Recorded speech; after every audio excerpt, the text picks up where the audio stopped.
Hello everyone, so I hope you all are doing well and studying well too. सीधे बढ़ते हैं आज की वीडियो के टॉपिक की तरफ, विच इज क्लास 12th में आपको हिस्ट्री को अप्रोच कैसे करना है, स्ट्रैटेजी कैसे बनानी है for the last 2 to 3 months। ठीक है, अब यहाँ पे स्ट्रैटेजी हमारा मतलब क्या है? इसका मतलब ये है कि हम ये बात करेंगे कि हमें अप्रोच कैसे करना है। हिस्ट्री की ये 3 जो एनसीईआरटीज़ है ना, बहुत ही वेग सी लगती हैं, बहुत ही ऐसा लगता है कि भाई ये क्या देख लिया, ये तो 3 ऐसा लग रहा है बाबा आजम के ज़माने की कोई किताबें निकाल के मेरे सामने ले आया है जिसमें धूल मिट्टी लगी है। इसको अप्रोच कैसे करूँ, कैसे पढ़ूँ? एंड हम एक क्लियर पिक्चर प्रेजेंट करेंगे आपके सामने कि आपको करना क्या है। ठीक है, आपको करना क्या है, what to do, that is the main theme. So for understanding how to approach, या पढ़ना कैसे है, वो जानने से पहले ये जानना बहुत ज़रूरी है कि तुम ये जानो कि क्या पढ़ना है, व्हाट टू अप्रोच, या बेसिकली पैटर्न को डिकोड करो अपने एग्जाम के। ठीक है, अब एग्जाम के पैटर्न को डिकोड कैसे करेंगे? सबसे आसान तरीका है कि आप जाइए और सैम्पल क्वेश्चन पेपर अपना खोलिए 2025-26 का। Why? Because that is the most smartest thing you can do to prepare for your exam. कैसे, अभी जानेंगे।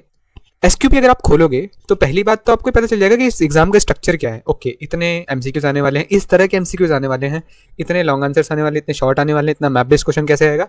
You will get to know everything. So उससे होगा क्या कि आपको पता चल जाएगा कि मुझे एनसीईआरटी की जो बुक है उसको पढ़ना कैसे है। That is why how to approach का जो रास्ता है वो व्हाट टू अप्रोच से होकर गुजरता है। So to know how to approach you have to know what to approach. And इसलिए मैंने लिखा था the most general questions have the most specific answers. कितने जनरल क्वेश्चन है ना कि हाउ टू स्टडी, कैसे पढ़ना है, मतलब पढ़ना है, क्या पढ़ना है, कैसे पढ़ना है। ये बहुत ही जनरल क्वेश्चन है, बहुत ही बेसिक क्वेश्चन है, पर इसका बहुत ही स्पेसिफिक आंसर है। अब इसका आंसर क्या है, व्हाट टू अप्रोच या हाउ टू अप्रोच, इसको कैसे जानेंगे, ये रहा इसका स्पेसिफिक आंसर। ठीक है, अब इसको अच्छे से डाइसेक्ट करते हैं। सो बेसिकली ये है आपका हिस्ट्री के एग्जामिनेशन का पैटर्न। इसी तरह से आपके क्वेश्चन पेपर आपको दिखेगा। सेक्शन ए में आपको दिखेंगे 21 एमसीक्यूज 1 मार्क्स पर। सेक्शन बी में आपको दिखेगा 6 short answer type questions 3 marks पर क्वेश्चन, जहां पे आपको 60 to 80 वर्ड्स में क्वेश्चंस को लिखना होगा। Then in section C you will have 3 long answer type question and mind this thing, 8 marks पर question. 8 marks is very much, और 300 से 350 वर्ड के बीच में आपको लिखना है। Then only you will get 7 or 8 marks. Then section D is 3 source based questions, and यहाँ पे आपके 4 नंबर के ईच सोर्स बेस्ड क्वेश्चंस है, जहाँ पे आपके हर एक सोर्स बेस्ड क्वेश्चंस में 3 क्वेश्चंस होंगे। Then the last part comes which is map based questions. एक आता है 5 नंबर का, जहाँ पे आपको आइडेंटिफिकेशन और लोकेशन पूछी जाती है, यानी कि आपको कोई लोकेशन दी जाएगी, आपको कोई डॉट दिया जाएगा यहाँ पे पिन किया हुआ, this location, and you have to identify कि ये कौन सी लोकेशन है। ठीक है, इसी तरह से आपको 3 या 4 सिटी सेंटर्स दिए जाएंगे, रीजन दिए जाएंगे, आपको उसको लोकेट करना होगा। सो आइडेंटिफाई करना है एंड लोकेट करना है। अब यहाँ पे हम क्या टेक अवेज ले सकते हैं, बेसिकली हम क्या जान सकते हैं, Why is this thing important for us? ठीक है, मैं एक टीजर दे देता हूँ, देखो बहुत ही अच्छे से मैंने प्रिपेयर कर रखा है सेक्शन वाइज आपको कैसे अप्रोच करना है। ठीक है, बट उससे पहले हम लोग यहाँ पे थोड़ा सा और ध्यान देंगे। सेक्शन ए में 21 एमसीक्यूज आ रहे हैं। दैट मीन्स कि आपको 21 नंबर जो है वो एमसीक्यूज यानी कि ऑब्जेक्टिव क्वेश्चंस के तौर पे मिल रहे हैं। ठीक है, this is clear. That means कि मुझे फैक्ट्स को, डेटा को और स्टेटमेंट बेस्ड क्वेश्चंस भी आते हैं, तो इसलिए मुझे एमसीक्यूज की प्रैक्टिस तो काफी अच्छी होनी चाहिए, around more than 20%, around 25%. Okay, so the 25% weightage is coming from MCQs. So you see कितना ज़्यादा MCQs इंपॉर्टेंट होते हैं। Then secondly आपका यहाँ से 6 SATQs आ रहे हैं, which is 6 3 18. So यहाँ पे भी आपको almost 18 to 20% weightage आपको शॉर्ट आंसर से दिख रहा है, जो कि 6 शॉर्ट आंसर्स होंगे।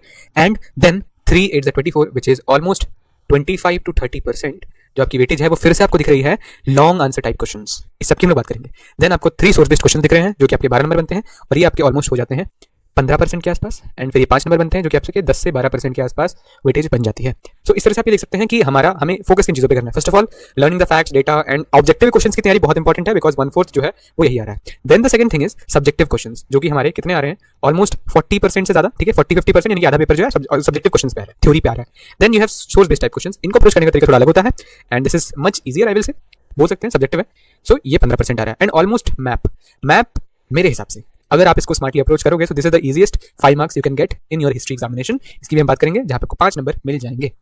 अब बढ़ते हैं अपने फ्लो चार्ट की तरफ, जहां पे हम हर एक सेक्शन को अच्छे से डिकोड करेंगे और हम ये बताएंगे कि किस तरह से आपको हिस्ट्री को पढ़ना है एंड कैसे आपको अप्रोच करना है।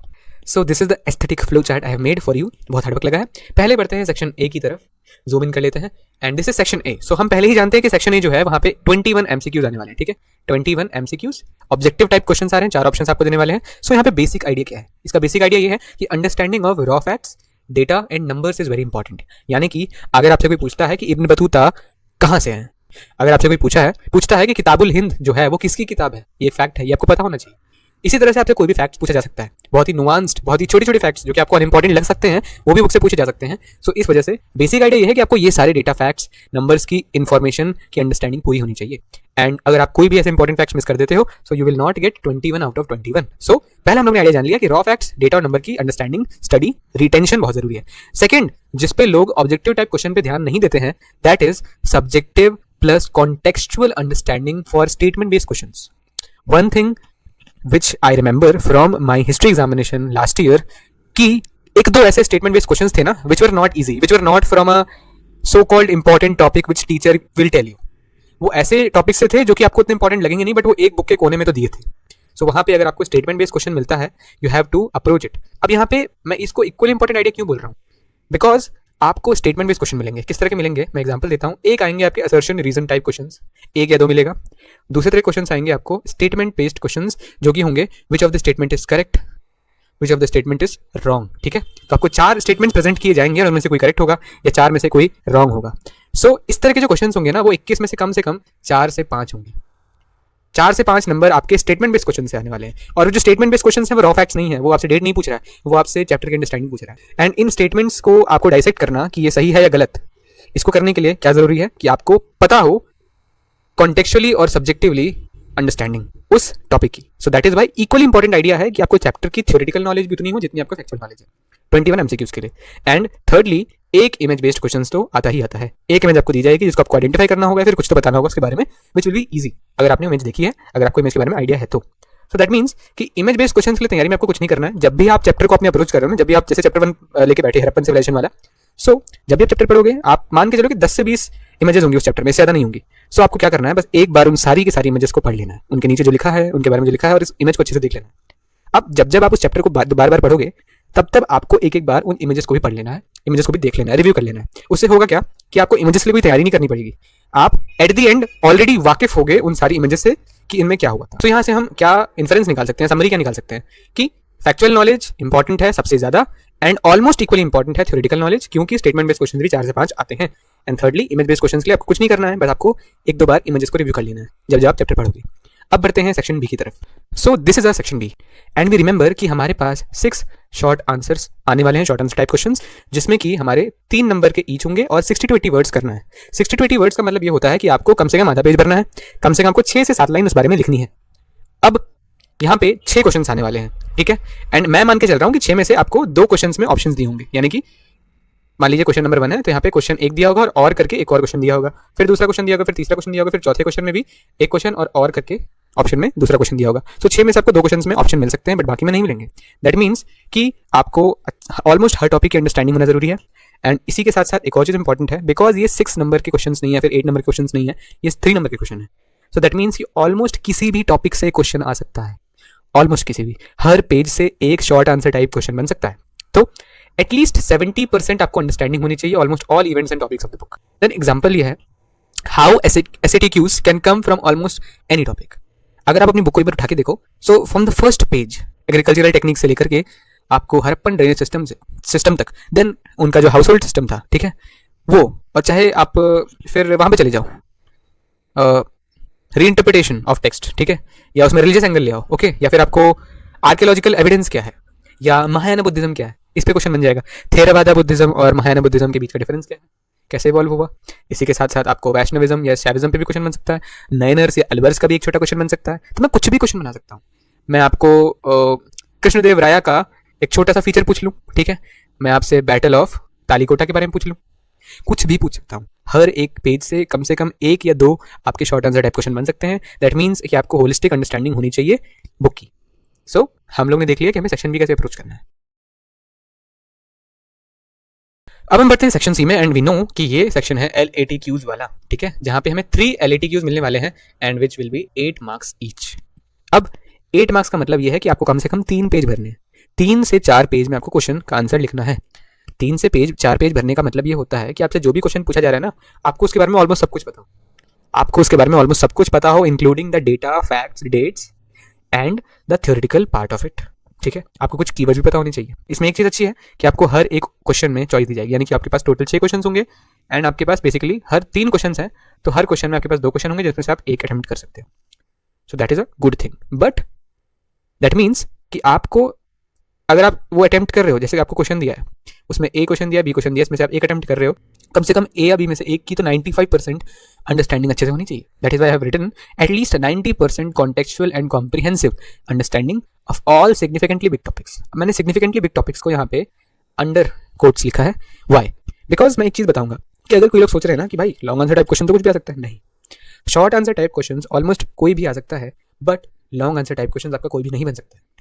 After you read your history book for first time then second time, उसके बाद you have to start identifying the big topics जहाँ से लॉन्ग क्वेश्चन आ सकता है. इसकी एक ट्रिक ये हो सकती है कि आप अपनी रेफरेंस बुक या फिर PYQs निकालो हर चैप्टर के, एंड आप ये देखते हुए चलो कि किन किन टॉपिक से प्रीवियस ईयर में हमारे लॉन्ग आंसर टाइप क्वेश्चन बने हैं.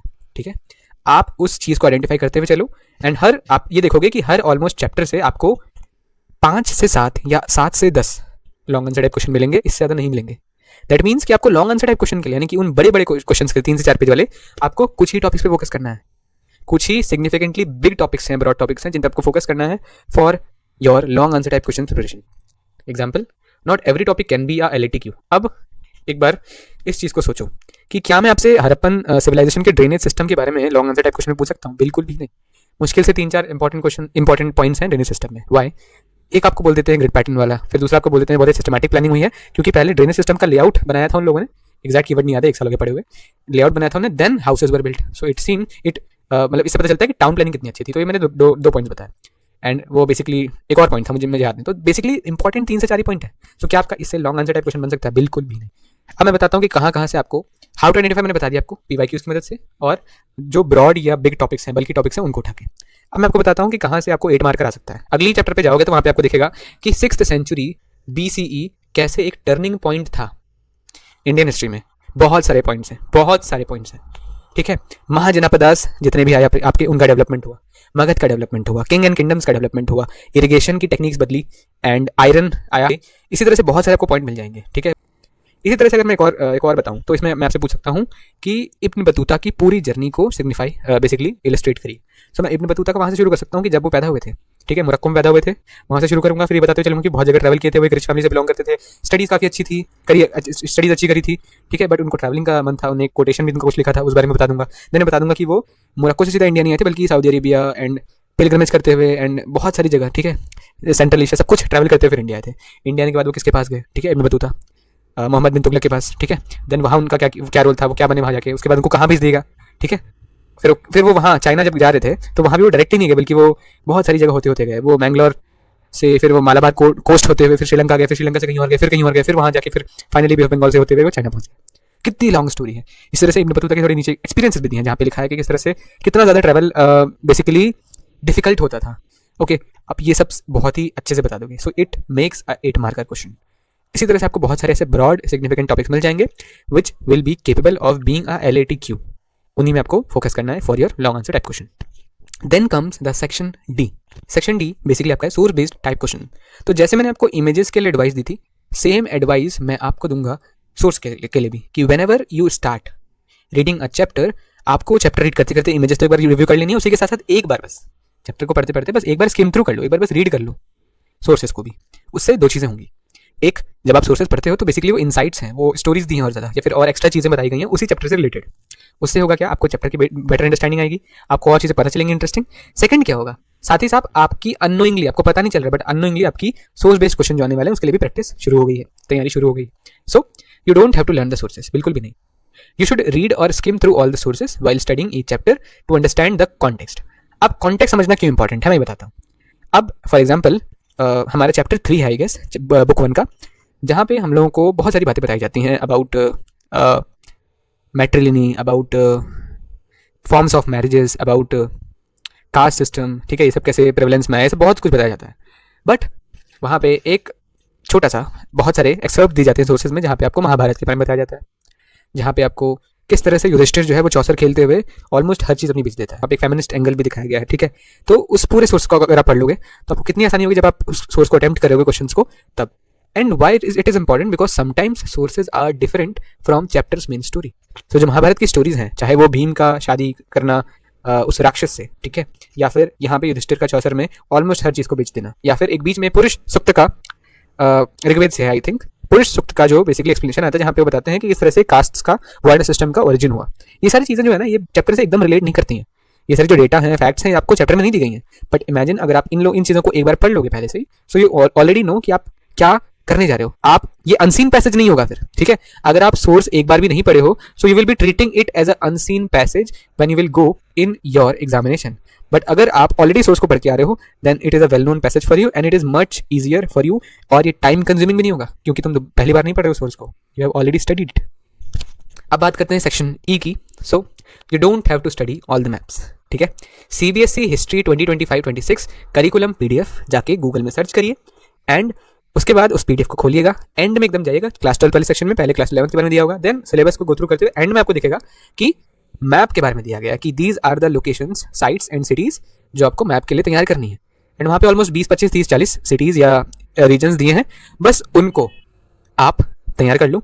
चाहे आज बैठो उन सारी सिटीज़ और जितने भी रीजन्स हैं उनको नोट कर लो, कुछ मैप्स खरीद के ले आओ, उन मैप्स को वहाँ पे अपने आसपास चिपका लो, बार बार देखते रहो, बार बार याद करते रहो, ठीक है।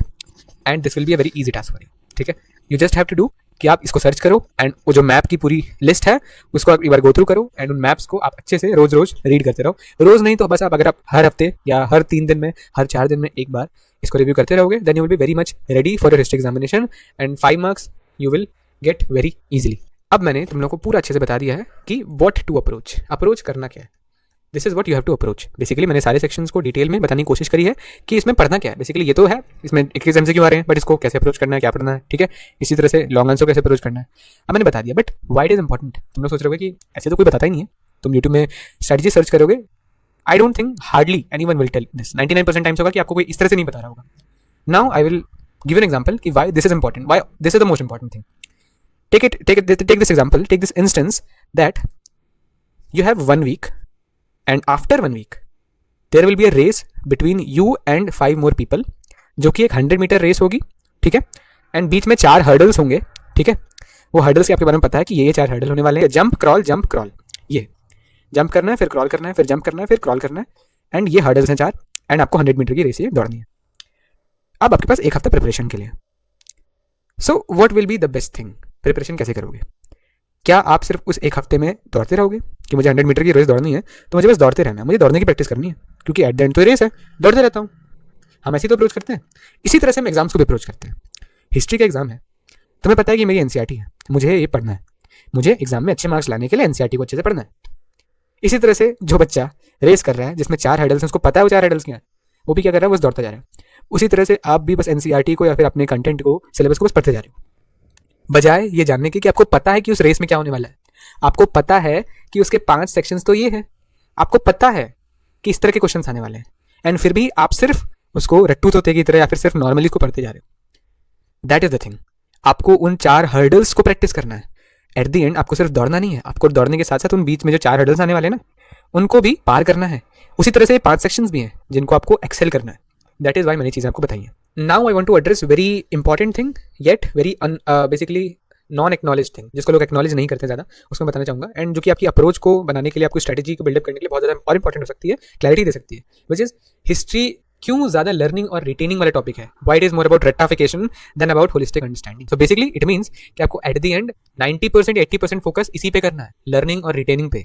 यानी कि एनसीईआरटी में जो लिखा है चीज़ें, उसको आप कितना ज़्यादा दिमाग के अंदर घुसा सकते हो उन्हीं चीज़ों को। That is the most important thing. कैसे इंपॉर्टेंट है, उसी सीबीएसई की जो करिकुलम वाली पीडीएफ होती है उसी से मैं उठा के लाया हूँ। Weightage based on competencies. Competencies क्या क्या चाहिए देख लेते हैं। ये हमारे 80 नंबर का क्वेश्चन पेपर जो होता है उसका बाइफरकेशन कर रखा है इन लोगों ने। पहला है knowledge, remembering previously learned material. देखो आ गया ना, रटना, या फिर बेसिक रटना नहीं बोलूंगा मैं, it is kind of a degrading for humanities people. So basically retain करना।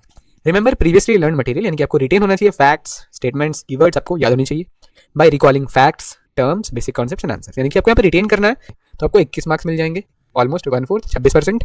दूसरा है understanding, demonstrating understanding of facts and ideas. फिर से फैक्ट्स और आइडियाज की अंडरस्टैंडिंग कैसे ऑर्गेनाइज करके, ट्रांसलेट करके, इंटरप्रेट करके। यानी कि अगर आप, वही मैंने बताया ना, कृष्णदेव राय का क्वेश्चन आता है तो आप उसको सीक्वेंस ऑफ इवेंट्स में अच्छे से लिख देते हो और एक कंक्लूसिव स्टेटमेंट लिख देते हो, आपको पूरे नंबर मिलेंगे। 18 मार्क्स आपको यहाँ भी मिल गए, तो यानी कि आपको ऑलरेडी ऑलमोस्ट 40 नंबर मिल गए हैं। और आपने सिर्फ और सिर्फ फैक्ट्स को, डेटा को और जितने भी स्टेटमेंट्स होते हैं बेसिकली अपनी एनसीईआरटी को पूरा रिटेन कर डाला, तो आपको आधे नंबर तो मिल गए, 40 नंबर तो मिल गए। अब applying and analysing, applying acquired knowledge, facts techniques and rules and solving the problems. तो ऑलमोस्ट आप बोल सकते हो कि ये जो 24 नंबर मिल रहे हैं ना, इन 24 में भी आपको ऑलमोस्ट 20 नंबर जो मिल रहे हैं फैक्ट्स की बदौलत ही मिल रहे हैं। यहाँ पे भी थोड़ा सा अप्लाई करना है, एनालाइज करना है, उसमें भी कुछ ज़्यादा अप्लाई एनालाइज नहीं करना होता है। वहाँ पे भी आपको बेसिकली फैक्ट्स को अच्छे से रिप्रेजेंट करना होता है जो यहाँ पे आपसे पूछा जाएगा। तो आपको 24 नंबर और मिल गए, ठीक है। तो और आपको यहाँ पे 63 नंबर मिल चुके हैं। देन अगला है formulating, evaluating and creating skills, examining, making inferences, finding evidence to support generalizations, presenting and defending opinions by making judgments about information and piling information। ठीक है। सो अब यहाँ पे एक और इंपॉर्टेंट चीज है, आप लोग ऊपर की चीज फोकस करोगे, but the main thing is here about information and piling information.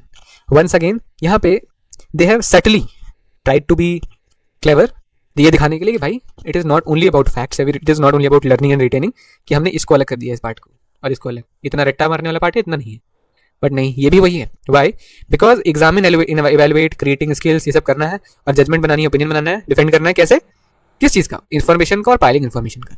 So formulating, evaluating and creating skills, ये भी एट द एंड आपके इन्फॉर्मेशन और फैक्ट्स पे डिपेंड करता है, उन्हीं चीज़ों पे डिपेंड करता है, बेसिकली थ्योरी पे डिपेंड करता है, रिटेन करने पे। एंड ये नाम के लिए लिखा गया है, बट एट द एंड जब आपको लॉन्ग आंसर क्वेश्चन पूछा जा रहा है ना, वहाँ पे भी अगर आप एनसीईआरटी के स्टेटमेंट्स, एनसीईआरटी के फैक्ट्स, एनसीईआरटी की सिमिलर थ्योरी लिख दोगे तो आपको ऑलमोस्ट नंबर मिल जाता है। देन मैप स्किल्स, यहाँ पे भी आपको रिटेन ही करना होता है, याद ही करना होता है, 5 नंबर का, ठीक है। सो एट द एंड में पता चलता है कि ऑलमोस्ट आपको 80 से 90% मार्क्स रिटेन करने से और लर्न करने से मिल रहे हैं एनसीईआरटी के कंटेंट को, ये बताना चाह रहा था। तो जब आपको अप्रोच करना हो तो आपको ये नहीं सोचना है कि मुझे अंदर घुस जाना है एकदम थ्योरी में। अगर कृष्णदेवराया को पढ़ रहा हूँ या फिर मैं मुगल सल्तनत के बारे में पढ़ रहा हूँ, अब नहीं है वो चैप्टर, तो इन चीज़ों को कैसे पढ़ना है, नहीं, मुझे एप्लीकेशन नहीं पे जाना है, अब मुझे कॉन्सेप्चुअल अंडरस्टैंडिंग पे बहुत ज़्यादा घुसना नहीं है। एट द एंड मेरा मेन गोल क्या है, मुझे एनसीईआरटी में जो चीज़ें लिखी हैं उनको रिटेन करना है, दिमाग में याद रखना है, यही है एंड गोल। और उसको कैसे प्रेजेंट करना है अलग अलग सेक्शंस में जो क्वेश्चन आएंगे उस हिसाब से। वो ऑलरेडी वीडियो काफ़ी लंबी हो गई है, इसलिए मैं अब कुछ एक्शनेबल टिप्स जो कि आप अप्लाई कर सकते हो वो बताऊंगा जल्दी से, एंड इस वीडियो को खत्म करेंगे। तो अंडरस्टैंड करो ऑब्जेक्टिव डेटा को सब्जेक्टिव थ्योरी के साथ साथ कॉम्प्लीमेंट करो। जब जब आप चैप्टर को पढ़ने बैठो तो आप फैक्ट्स को सब्जेक्टिव थ्योरी के साथ साथ पढ़ने की कोशिश करो। तो इसका मतलब क्या होगा कि फैक्ट्स को आप याद करने के लिए साथ साथ थ्योरी को भी याद करो। यानी कि अगर आप किसी एक टॉपिक को पकड़ रहे हो, सो उसमें उस पूरे पैरा में आपको 2 चीज़ें याद रखनी है कि मुझे ऑब्जेक्टिवली चीज़ को याद रखना है और सब्जेक्टिवली भी सब्जेक्टिव चीज़ों को याद रखना है।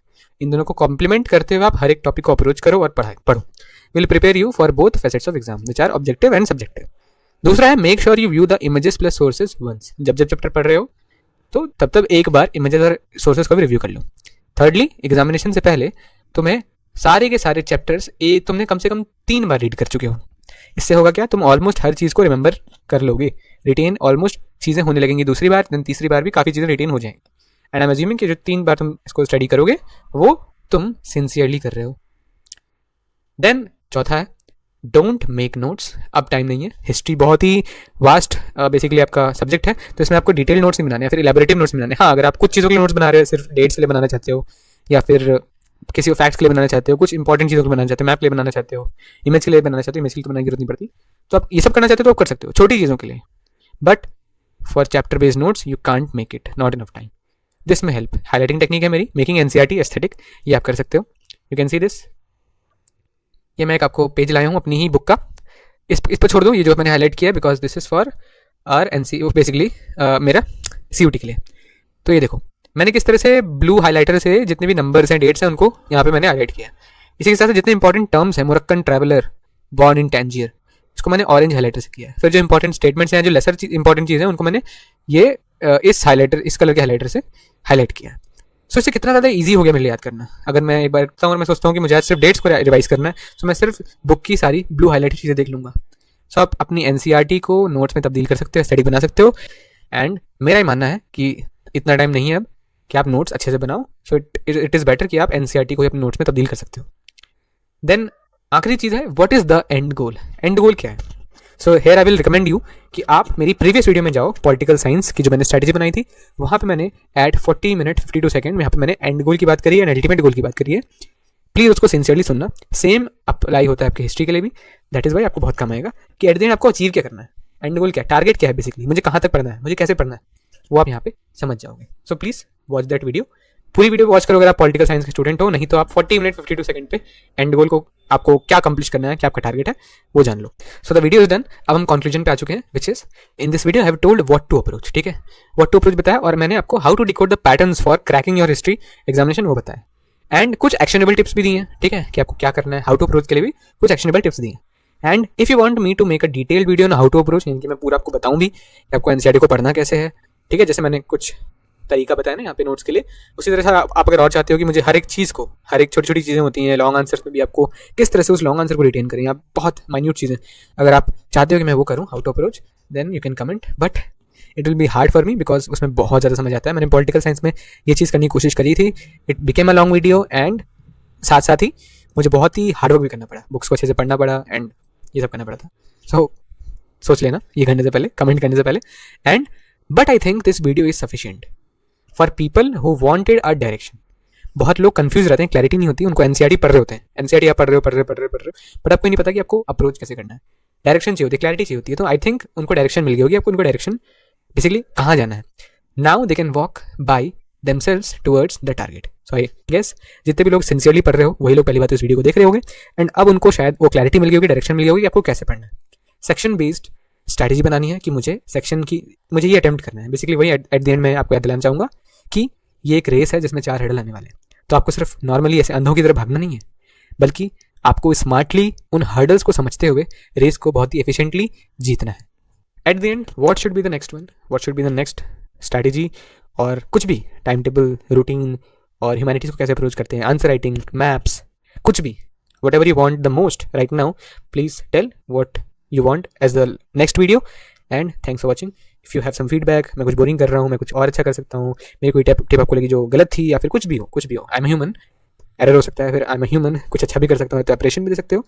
And make sure you like the video, make sure you subscribe to the channel if you are in class 12th or class 11th humanities. This channel will be beneficial for you. I will try to make this channel beneficial for you. Thanks for watching.